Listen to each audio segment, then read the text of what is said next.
Do you want to know what is a parts of a book? Watch this video until the end. Keep on watching to learn something.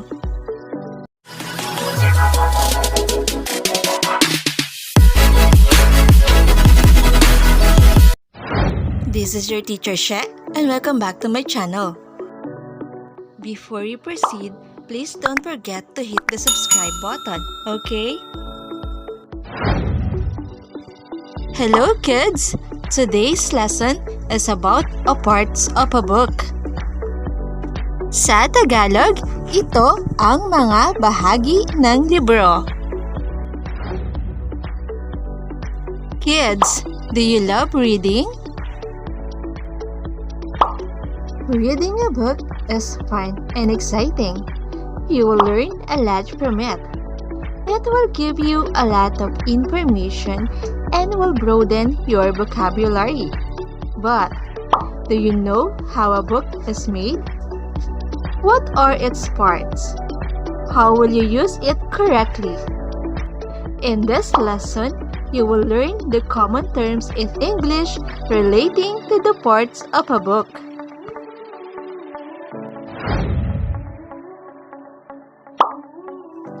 Every book is carefully written and screened before it will publish and reach you.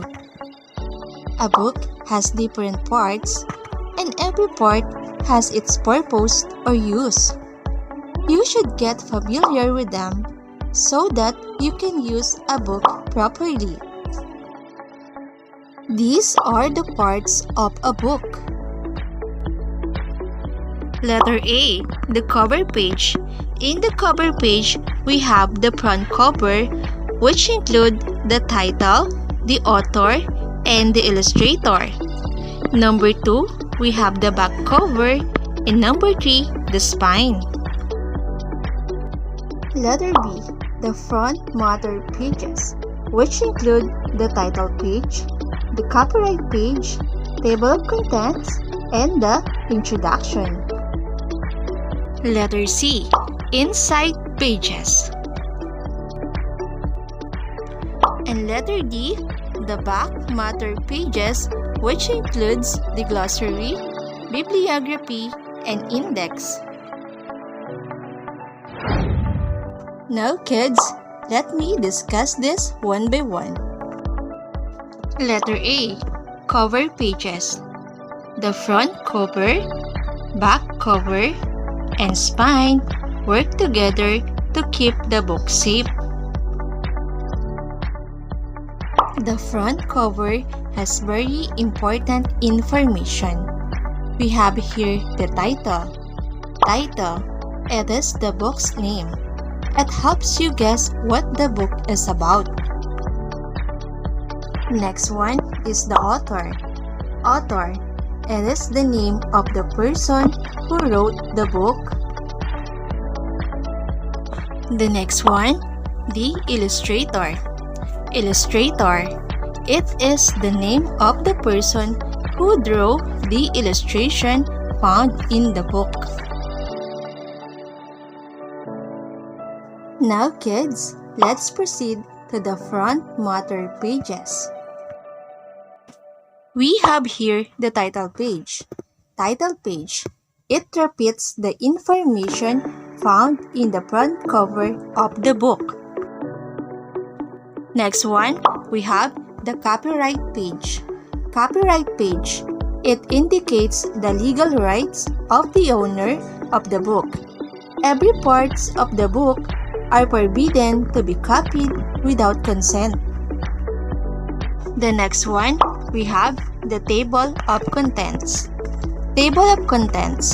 It shows the list of chapters, units, and topics, and the pages where they can be found inside the book.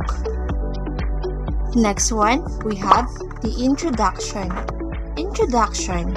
It is written to engage the reader and get them to read the book. Now kids, let us proceed to the inside pages. These are a group of pages that contain the body of the book. It is also called the content of a book.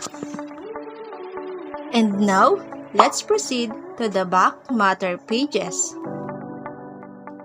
We have here the glossary. Glossary.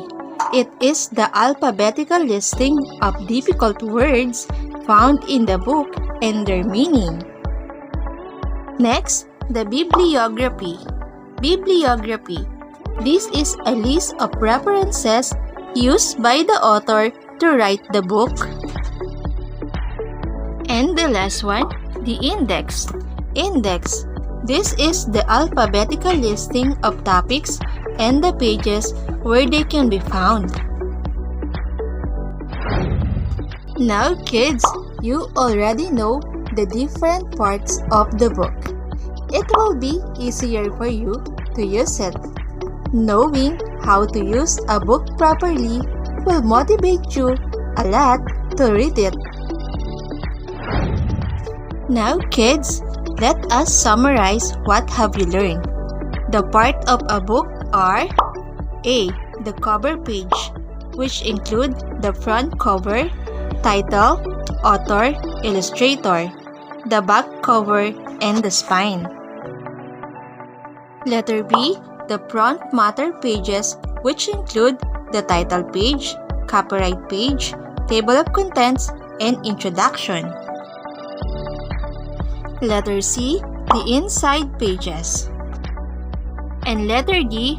The back matter pages, which includes the glossary, bibliography, the index, and that is the parts of a book.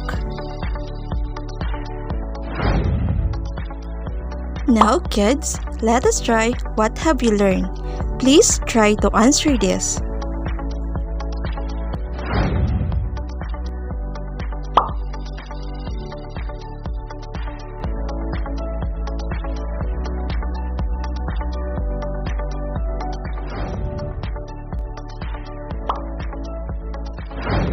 Thanks for learning with me.